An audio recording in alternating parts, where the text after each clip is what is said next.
तो दोस्तों, कुछ कहानियां ऐसी होती हैं जो सिर्फ किताबों में नहीं बल्कि इंसानियत की रूह पर भी हमेशा के लिए जख्म छोड़ जाती है। और आज हम बात करने जा रहे हैं उसी दौर की जब भारत अभी आजाद नहीं हुआ था, लेकिन आजादी की लड़ाई के बीच एक ऐसा तूफान उठा जिसने लाखों मासूमों की जिंदगी को हमेशा के लिए बदल दिया। साल था 1946 और तारीख थी 16 अगस्त। मुस्लिम लीग के नेता मोहम्मद अली जिन्ना ने एक नारा दिया, डायरेक्ट एक्शन डे। उनकी मांग थी एक अलग मुल्क पाकिस्तान, और इस मांग में शामिल था बंगाल, जहां वे एक मुस्लिम राष्ट्र का सपना देख रहे थे। लेकिन गांधी, नेहरू और कांग्रेस पार्टी इस मांग के खिलाफ खड़ी थी। ऐसे में कोलकाता की गलियों में शुरू हुआ आंदोलन धीरे धीरे इतना हिंसक हो गया कि इंसान इंसान का दुश्मन बन बैठा। खून से सनी सड़कों, लाशों के ढेर, चीखते बच्चों और रोती औरतों के बीच उस दिन का सूरज ढल गया, लेकिन पीछे छोड़ गया इतिहास का सबसे खौफनाक नरसंहार। और यहीं से शुरू होती है फिल्म द बंगाल फाइल्स, एक ऐसी फिल्म जो हमें सिर्फ बंगाल के डायरेक्ट एक्शन डे की याद नहीं दिलाती, बल्कि वो कड़वा सच भी दिखाती है जिसे जानकर आज भी रूह कांप जाती है। ये फिल्म हमें ले जाती है नौखाली के दंगों तक, जहां हजारों हिंदू परिवारों को चुन चुन कर मारा गया और लाखों लोग बेघर हो गए। दोस्तों, ये फिल्म नहीं बल्कि एक इतिहास का दस्तावेज है। तो आइए बिना वक्त गवाए जानते हैं द बंगाल फाइल्स की पूरी कहानी। तो फिल्म की कहानी शुरू होती है आज के भारत से, मतलब कि आजादी के 78 साल बाद। दिल्ली में सीबीआई के दफ्तर में चीफ राजेश सिंह एक बेहद सनसनीखेज केस सौंपते हैं आईपीएस ऑफिसर शिवा पंडित को।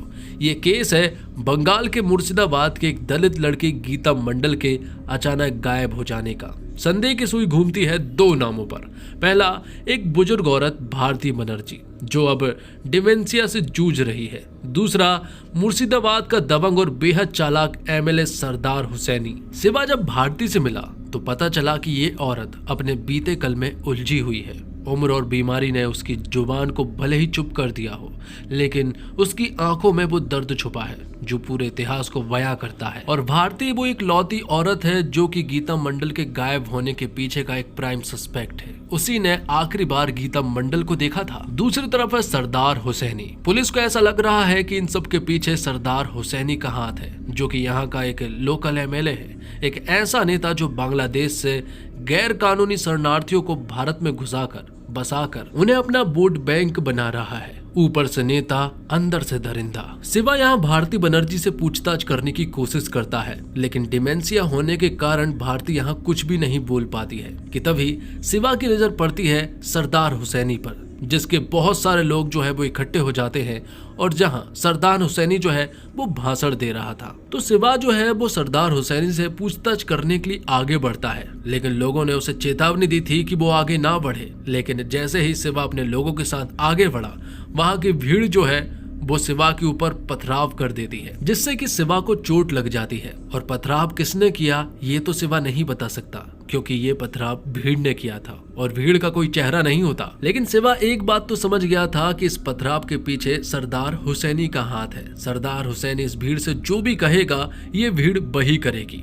और तभी यहाँ शिवा की मुलाकात चतुर नाम के एक आदमी से होती है, जो कि ठीक से नहीं बोल पाता है। इसी वजह से शिवा को उसकी बात समझ में भी नहीं आती है। और तभी शिवा की मुलाकात गौरी नाम की एक रिपोर्टर से होती है, और गौरी शिवा को गीता मंडल और इसके पीछे के सारे रहस्यों के बारे में शिवा को सब कुछ बता देती है। गौरी बताती है कि तुम्हें ऐसा लग रहा है कि सरदार हुसैनी यहाँ का एक लोकल एमएलए है, लेकिन ऐसी बात नहीं है। तुम तो ये समझ लो कि वो यहाँ का लोकल प्राइम मिनिस्टर है, जो कुछ भी कहेगा भीड़ वही करेगी। अब गौरी आगे बताती है कि गीता मंडल की जो माँ थी उसे सरदार हुसैनी ने अपने कब्जे में रखा, उसके साथ बुरा बर्ताव किया, वो सब कुछ किया जो किसी औरत के साथ नहीं करना चाहिए। लेकिन जब गीता मंडल की माँ को ऐसा लगा कि मेरे पास मेरी बेटी का रहना ठीक नहीं है, इसलिए उसे दिल्ली भेज दिया पढ़ाई करने के लिए। और मैं और गीता मंडल जो है वो बैचमेट थे और बहुत अच्छे दोस्त भी। लेकिन एक दिन गीता मंडल को मालूम चला कि उसकी माँ को सरदार हुसैनी ने मार दिया, तो गीता मंडल ने भी ठान लिया कि वो सरदार हुसैनी से बदला जरूर लेगी। और बात करें भारती बनर्जी की, तो भारती बनर्जी ने गीता मंडल की माँ का भी बहुत साथ दिया था और फिर गीता मंडल का भी। और जब शिवा ने फिर से भारती बनर्जी से बात करने की कोशिश की, तो इस बार भारती बनर्जी को शिवा के अंदर अपना एक पुराना दोस्त याद आया जिसका नाम अमर था। और उसे सारी पुरानी यादें याद आने लगती हैं और फिल्म पहुंच जाती है 1942 के कोलकाता में, जहां पर हम देखते हैं भारती बनर्जी को, जो कि एक कॉलेज की स्टूडेंट है और काफी होनहार स्टूडेंट थी। देखने में तो ऐसा लग रहा था कि भारती बनर्जी बहुत ही भोली भाली है और उसे शायद कुछ भी समझ नहीं आता हो, लेकिन ऐसा नहीं था। वो तो एक क्रांतिकारी थी, क्योंकि जब वो अपनी कॉलेज की डिग्री लेने के लिए पहुंची तो वो वहां एक गवर्नर को शूट कर देती है और जान से मार देती है, क्योंकि गवर्नर ने भारत माता का अपमान किया था और ये सब कुछ भारती बनर्जी नहीं देख सकती थी। जिस जगह पर उसे मारा गया था उसी जगह पर भारती बनर्जी के माता पिता भी मौजूद थे। वो ये सारी चीजें देखकर पूरी तरह से हैरान रह चुके थे। लेकिन फिर कुछ ही महीनों के बाद भारती जो है वो जेल से बाहर आ चुकी थी। उनके पिता ने सोच लिया था कि भारती का इस तरह से रहना ठीक नहीं होगा, इसलिए भारती के पिता जो है वो 1946 में अपनी बेटी भारती को लेकर महात्मा गांधी जी के पास ले जाती है, क्योंकि वो हिंसा के रास्ते से बिल्कुल अलग थे और वो चाहते थे कि महात्मा गांधी के आश्रम में भारती भी कुछ सीखे। इसलिए जब वो वहां पहुंची तो गांधी जी ने उसे बहुत सारी बातें सिखाई और कुछ ही दिनों में रहने के बाद अब भारती पूरी तरह से बदल चुकी थी। तो गांधी जी के साथ रहते हुए भारती को एक बात तो मालूम चल चुकी थी कि भारत देश जो है वो आजाद होने वाला है, लेकिन साथ ही उसे एक बात और मालूम चली थी कि भारत का बंटवारा भी होने वाला है। अब सरदार हुसैनी के बहुत सारे लोग जो है वो शिवा को डराने और धमकाने के लिए आते हैं, लेकिन शिवा यहाँ नहीं डरता, बल्कि उन्हीं को वो बुरी तरह से पीटता है और उन्हें वापस भेज देता है। शिवा तो ये जानता है कि अगर इस गुत्थी को सुलझानी है तो सारे सवाल के जवाब जो हैं वो भारती बनर्जी के पास ही मिलेंगे। इसलिए वो भारती के पास जाता है और उनसे सारी चीजें पूछने लगता है। तो यहाँ पर भारती कहती है कि इस भीड़ से दूर रहना, क्योंकि इस भीड़ की कोई शक्ल नहीं है। ये भीड़ तुम्हें मार भी देगी और इल्जाम किसी के ऊपर भी नहीं आएगा, क्योंकि इसे चलाने वाला कोई और है। तुमने वो देवता और राक्षस की कहानी तो सुनी ही होगी। एक इंसान के दो रूप थे, राक्षस और देवता। जब उसे राक्षस की जरूरत पड़ती तो वो राक्षस के रूप में बदल जाता, और जब देवता की जरूरत पड़ती तो देवता के रूप में बदल जाता। ये पूरा एक खेल है। ये खेल वो भले ही हार भी जाए, लेकिन देवता और राक्षस इस खेल को कभी नहीं हारता। जिसके बाद हम 1946 में मोहम्मद अली जिन्ना और गांधी जी को देख पाते हैं। दोनों आपस में चर्चा कर रहे थे, जहां गांधी जी का पक्ष ये था कि भारत का विभाजन ना हो, लेकिन मोहम्मद अली जिन्ना चाहते हैं कि भारत का बंटवारा हो और एक मुस्लिम राष्ट्र की स्थापना हो जिसका नाम वो पाकिस्तान रखेंगे। लेकिन इसके कांग्रेस भी पूरी तरह से खिलाफ थी और गांधी जी भी। लेकिन जिन्ना कहता है कि हमें एक नए देश पाकिस्तान की बहुत जरूरत है, लेकिन यहाँ गांधी जी कहते हैं कि तुम लोगों को बांट रहे हो। जिन्ना कहता है कि हर एक मुसलमान चाहता है कि एक नए देश का निर्माण हो, लेकिन गांधी जी कहते हैं कि मौलाना आजाद ये नहीं चाहते हैं, वो इस विभाजन के सख्त खिलाफ हैं। तो गांधी जी तो आखिरी तक नहीं माने थे, लेकिन जिन्ना भी आखिरी तक चाहता था कि भारत का विभाजन हो। जिन्ना समझ गया था कि ये लोग ऐसे नहीं मानने वाले हैं, इसलिए उन्होंने बहुत लोगों का साथ मांगा, सारे मुसलमानों को एक किया और डायरेक्ट एक्शन डे बंगाल में रखा। वहां वो लोगों को भड़काने के बाद, सभी लोगों को ब्रेन वॉश करने के बाद वहां एक ऐसा नरसंहार हुआ कि लोगों की रूह तक कांप गई, क्योंकि उस समय बंगाल में बहुत सारे मुसलमान थे और वो सभी चाहते थे कि एक नए देश का निर्माण हो। और जिन्ना के कहने पर उन लोगों ने वही किया जो यहाँ नहीं होना चाहिए था। सारे हिंदुओं को चुन चुन कर मार दिया। ये सारी चीजें जब भारती बनर्जी के घर वालों को मालूम चली तो भारती बनर्जी और जस्टिस बनर्जी अपनी पूरी फैमिली को लेकर यहाँ से जा रहे थे कि तभी उनकी कार का फ्यूल खत्म हो जाता है और फिर भारती बनर्जी और उनकी माँ जो है वो आगे बढ़ते हैं और यहाँ जस्टिस बनर्जी उन लोगों को समझाने के लिए पहुंच गए, जो कि उन्होंने सबसे बड़ी गलती की थी, क्योंकि गुलाम सिद्दीकी नाम का एक आदमी यहाँ भारती बनर्जी के पिता जस्टिस बनर्जी को बहुत ही बुरी तरह से मारता है। अब भारती बनर्जी और उनकी माँ जो है वो एक फैक्ट्री में छिप जाते हैं, लेकिन वहां भी वो लोग पहुंच जाते हैं और सभी लोगों को मारने लगते हैं। लेकिन यहाँ भारती बनर्जी बेहोश हो चुकी थी, जिस वजह से उनकी जान बच गई थी और अगली सुबह उसे अमरजीत नाम के एक बंदे ने बचाया, जो कि एक पंजाबी सरदार था। अमरजीत ने भारती को बचाकर अपने लोगों के पास लेकर गया, जिनका लीडर गोपाल नाम का आदमी है। उसे इन सब के बारे में बहुत अच्छे से मालूम है और गोपाल का इरादा जो है वो इन लोगों के लिए बिल्कुल भी ठीक नहीं है। जैसा ये लोग चाहते हैं उसका उल्टा गोपाल उनके साथ कर रहा था। गोपाल भी उन्हें बहुत ही बुरी तरह से मार रहा था। हालांकि गांधी जी ऐसा नहीं चाहते हैं, वो चाहते हैं कि हिंसा होना बंद हो जाए, सभी लोग शांति से रहें। लेकिन गोपाल का मानना ऐसा नहीं है। गोपाल कहते हैं कि अगर वो लोग मेरी माँ बहनों को उठाकर ले जाएं तो मैं क्या करूँगा। तो गांधी जी कहते हैं अच्छा यही होगा कि वो अपने आप को ही खत्म कर ले। लेकिन गोपाल कहता है कि अगर ऐसी बात है तो वो अपने हथियार कभी भी नहीं फेंकेगा। अब कहानी प्रेजेंट में आ जाती है जहां पर कि शिवा पंडित जो है वो सरदार हुसैनी के घर पर पहुंच जाता है, जहां की लोकल पुलिस जो है वो वहां जाने से साफ इनकार कर देती है, जिस वजह से शिवा पंडित को अकेले ही यहाँ पर आना पड़ता है। शिवा पंडित सरदार हुसैनी की पूरी फैमिली से मिलता है। उसके बेटे का नाम तैमूर है और वो इस देश का पहला माइनॉरिटी प्राइम मिनिस्टर बनना चाहता है। तो शिवा तो यहाँ पर सरदार हुसैनी को अपने साथ ले जाकर अरेस्ट करना चाहता है, लेकिन ऐसा नहीं हो सकता क्योंकि सरदार हुसैनी ने सिर्फ एक कॉल किया था, जिसके बाद शिवा के पास सीबीआई के चीफ राजेश का कॉल आता है और वो शिवा से कहते हैं कि तुम्हें अभी वहां से निकलना होगा और तुमने जो भी वहां पर बकवास की है इन सब के लिए तुम्हें सरदार हुसैनी से माफी भी मांगनी होगी। ये सारी बातें सुनने के बाद यहाँ शिवा ने ऐसा ही किया। उसने सरदार हुसैनी के सामने माफी मांगी, लेकिन सरदार हुसैनी को उसकी माफी अच्छी नहीं लगी। वो उसे बंगाली में माफी कहने के लिए कहता है और तो और चीख कर, और इसी के चलते हुए यहाँ पर सरदार हुसैनी ने शिवा को थप्पड़ भी मारा था। बाहर निकलते ही शिवा की मुलाकात चतुर से होती है। सभी लोगों के चेहरे यहाँ पर शिवा ने देख लिए थे, इसलिए अब शिवा चाहता है कि वो चतुर की बात भी सुने, जो कि ठीक से नहीं बोल पा रहे थे। मालूम चलता है कि दरअसल में चतुर भी पहले एक पुलिस इंस्पेक्टर रह चुके हैं, लेकिन जब उसका पाला इसी तरह के सरदार हुसैनी से पड़ा तो उसने चतुर की पूरी जिंदगी बर्बाद कर दी और उसकी जबान भी काट दी, जिस वजह से चतुर ठीक से नहीं बोल पाते हैं। लेकिन उनकी बातों से शिवा समझ गया था कि यहाँ के लोग जो है वो ठीक नहीं है। यहाँ के लोग वही करते हैं जो कि सरदार हुसैनी उनसे करने के लिए कहता है। जिसके बाद शिवा जो है वो फिर से भारती बनर्जी के पास पहुंचा और फिर भारती बनर्जी अपनी पुरानी स्टोरी को आगे बढ़ाती है और हम देखते हैं कि वहाँ हिंदू मुस्लिम के बहुत ज्यादा झगड़े चल रहे थे और अब मुस्लिम पार्टी में गुलाम सिद्दीकी नाम का एक आदमी भी आ गया था, जो कि बहुत ही ज्यादा खूंखार है। इस जगह पर सिर्फ और सिर्फ 20% हिंदू ही बचे हुए थे। उन लोगों को किसी तरह से बचा के रखने का काम जो है वो काका चौधरी का था, जो कि एक प्रिंटिंग प्रेस के मालिक हैं। वो अखबार के द्वारा सारे हिंदुओं को एक करना चाहते हैं, लेकिन गुलाम सिद्दीकी ने अखबार भी बंद करवा दिया था क्योंकि उनके प्रिंटिंग प्रेस में बहुत सारे मुस्लिम लोग काम करते थे और जब ये आंदोलन छिड़ा तो सारे मुस्लिम लोगों ने प्रिंटिंग प्रेस से काम छोड़ दिया।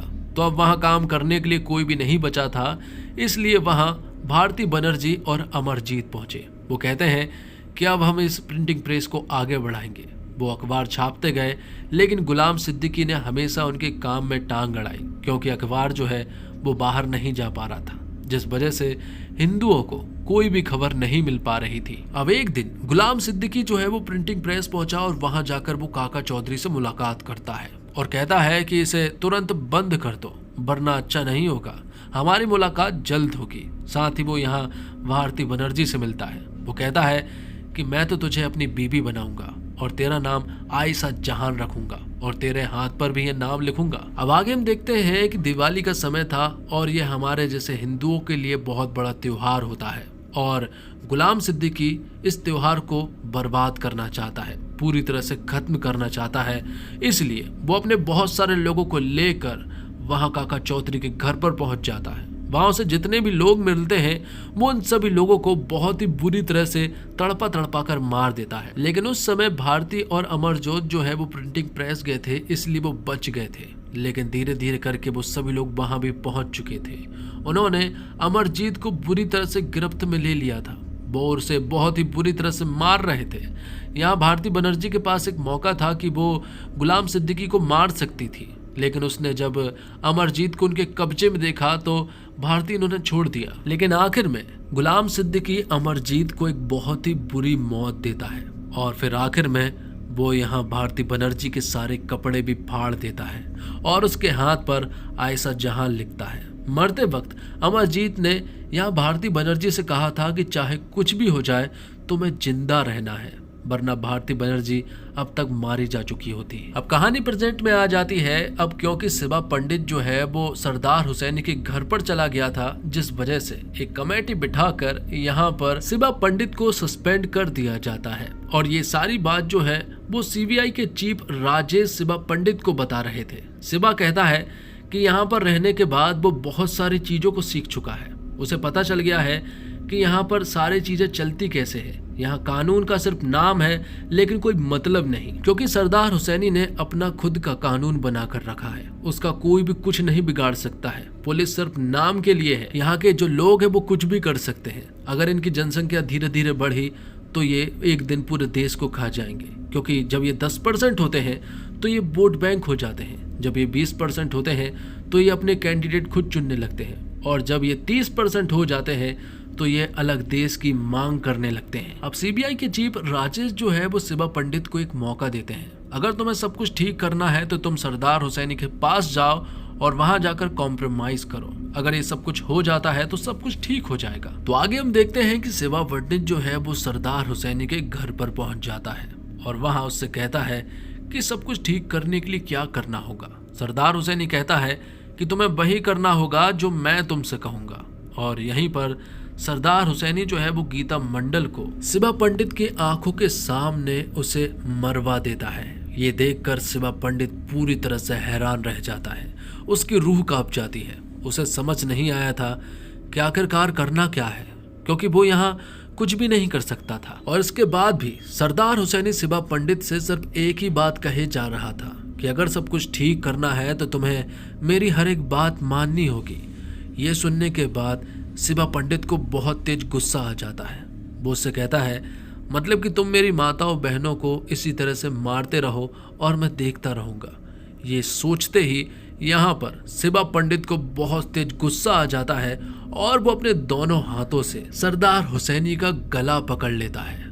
यहाँ पर शिवा ने सरदार हुसैनी का इस तरह से गला पकड़ा हुआ था कि सरदार हुसैनी की आवाज तक नहीं निकल रही थी, जिस वजह से सरदार हुसैनी को बचाने के लिए यहाँ पर कोई भी ना आ सका। और यहीं पर शिवा पंडित ने सरदार हुसैनी को बहुत ही बेरहमी से मार दिया था और चुपचाप यहाँ से चला गया। जब शिवा यहाँ से गया तो वो भारती बनर्जी से मिला। भारती बनर्जी कहती है कि उसके पास उस दिन मौका था और उसे गुलाम सिद्दीकी को मार देना चाहिए था, लेकिन शिवा पंडित कहता है ये गलती मैंने नहीं की, क्योंकि मेरे सामने गुलाम सिद्दीकी आया तो मैंने उसे मार दिया। और अब फिल्म के आखिर में हम देखते हैं भारती बनर्जी, चतुर और शिवा पंडित को। भारती बनर्जी यहाँ पर शिवा पंडित के हाथों में दिल्ली की फाइल देती है और कहती है कि बंगाल तो बस एक कठपुतली है, इसे नचाने वाला कोई और है, कोई और दूर से ऑपरेट कर रहा है और इस फाइल में वो सारी चीजें हैं जो तुम्हें ही आगे चलकर संभालनी है। तो दोस्तों, द बंगाल फाइल्स फिल्म खत्म हो चुकी है, लेकिन असली सफर अब शुरू होता है। ये फिल्म सिर्फ हमें इंटरटेन नहीं करती बल्कि झकझोरती है, हिलाकर रख देती है, क्योंकि जो हमने अभी देखा वो किसी एक समुदाय या धर्म की कहानी नहीं थी, वो थी इंसानियत की हार और नफरत की जीत की दास्तान। ये वही सच है जिसे सालों तक दबाने की कोशिश की गई, इतिहास की किताबों से मिटाने की कोशिश की गई, लेकिन सच चाहे जितना भी दबा लो मिटाया नहीं जा सकता। 16 अगस्त 1946 का वो डायरेक्ट एक्शन डे जिसने कोलकाता की सड़कों को खून से लाल कर दिया, जहां इंसान को काट रहा था, जहां पड़ोसी का दुश्मन बन गया था, जहां एक माँ अपने बच्चे की लाश गोद में लिए चिल्ला रही थी और एक पिता अपनी बेटी को बचाने के लिए खुद जलती आग से कूद गया था। दोस्तों सोचिए, हम कितने खुश नसीब हैं कि हमें ऐसे हालात नहीं देखने पड़े, लेकिन जो उस दौर से गुजरे उनकी आत्मा आज भी चीख रही है। द बंगाल फाइल्स हमें एक बहुत बड़ा सबक देती है कि जब भी इंसान अपनी पहचान सिर्फ धर्म से जोड़ने लगता है तो इंसानियत पीछे छूट जाती है, और तब राजनीति और सत्ता के भूखे लोग हमारे दिल में नफरत बोते हैं। हिंदू हो या मुसलमान, मरता हमेशा आम आदमी है, खून हमेशा गरीब का बहता है और सत्ता में बैठे लोग बस मुस्कुराते हैं। फिल्म के किरदार शिवा पंडित की तरह हम सबके सामने भी एक सवाल खड़ा होता है कि क्या हम सिर्फ तमाशा बने रहेंगे? क्या हम अपने बच्चों को ऐसा भारत देंगे जहां उनका नाम देखकर उनकी पहचान तय होगी, या हम उन्हें वो भारत देंगे जहां उनकी पहचान सिर्फ एक इंसान से होगी। तो दोस्तों, ये फिल्म हमें अतीत की चीखें सुनाती है, आज की सच्चाई दिखाती है और आने वाले कल का आईना पकड़ाती है। अगर आज हम भी नहीं समझे तो हो सकता है कि कल हमारे बच्चे भी यही पूछे कि जब सच तुम्हारे सामने था तब तुमने आवाज क्यों नहीं उठाई।